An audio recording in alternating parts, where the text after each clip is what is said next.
E agora é o momento que eu quero trazer não só a contribuição do autor Aaron Beck, mas trazer um pouquinho da infância dele, da vulnerabilidade. Porque, afinal de contas, somos terapeutas porque em algum momento passamos por alguma vulnerabilidade e percebemos que aquilo doeu tanto que a gente gostaria que as outras pessoas não sentissem isso. Ou até mesmo fomos amparados, cuidados e olhamos para aquilo e falamos assim, eu quero oferecer isso para o mundo. E tudo isso vai formando o psicólogo. Eu costumo dizer que o psicólogo ele surge ainda ali, né, na nossa infância ou na nossa adolescência, quando passamos por alguma situação e tudo isso vai impulsionando o nosso olhar para a nossa vida profissional. Eu quero convidar você a olhar para a sua história e perceber que momento na sua vida, seja na sua infância ou na sua adolescência, que você se percebeu ali constituindo, consciente ou inconsciente, o desejo de ser psicólogo. Ou melhor, o desejo de ajudar pessoas, porque de alguma forma você se sentiu acolhido ou passou por uma dor. E com Aaron Beck não foi diferente.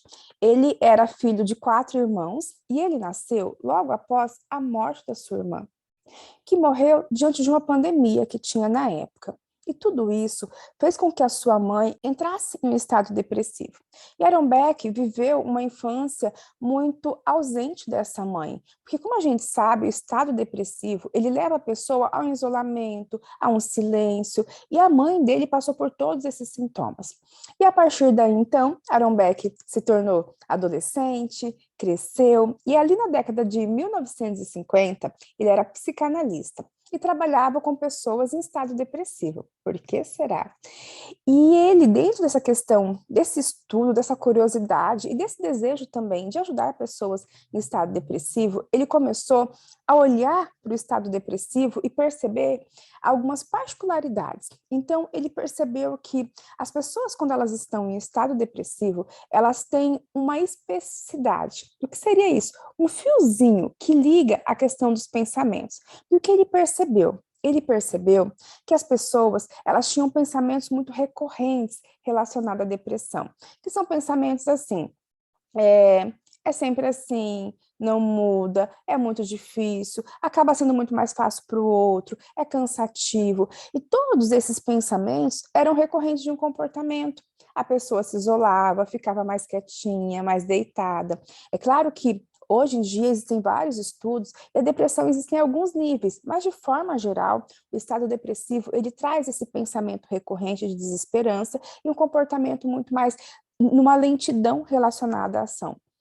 E quando ele começou a observar, ele falou, opa, peraí, existe um pensamento que está ligando a um comportamento. Já existia a abordagem comportamental e que trabalhava e trazia muito relacionado ao comportamento. E ele foi aprofundando cada vez mais. Fundou o Instituto Beck, que é um instituto de pesquisas baseado no processo terapêutico.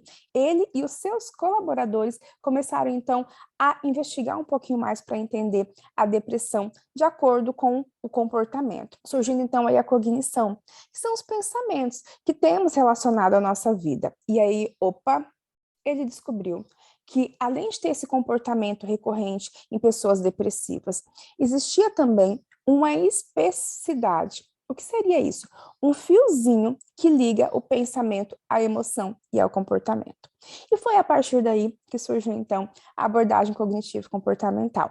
E de lá para cá, ela surgiu na década de 1960, porém, na década de 1970, 80, foi quando ela ganhou força. Por quê? Porque existiam vários estudos, várias comprovações científicas de que o processo terapêutico era efetivo, baseado no processo depressivo. E tudo isso foi levando a uma expansão, porque ele quis trazer um olhar não só para a depressão, mas um olhar para outras doenças psicológicas também, que pudesse ser contribuição ao modelo cognitivo. E foi dessa forma que surgiu a abordagem cognitivo-comportamental. E para fechar, eu quero deixar essa reflexão. Eu quero que você pare, pense qual foi o momento, ou que situação você pode ter vivido e que naquele momento foi uma contribuição para que você pensasse, eu quero ser contribuição para o mundo, eu quero ajudar pessoas, eu quero realmente conhecer a psicologia e ser contribuição e ser bem remunerado por isso. Eu convido você a fazer essa reflexão. Então é isso, um forte abraço e até o próximo módulo.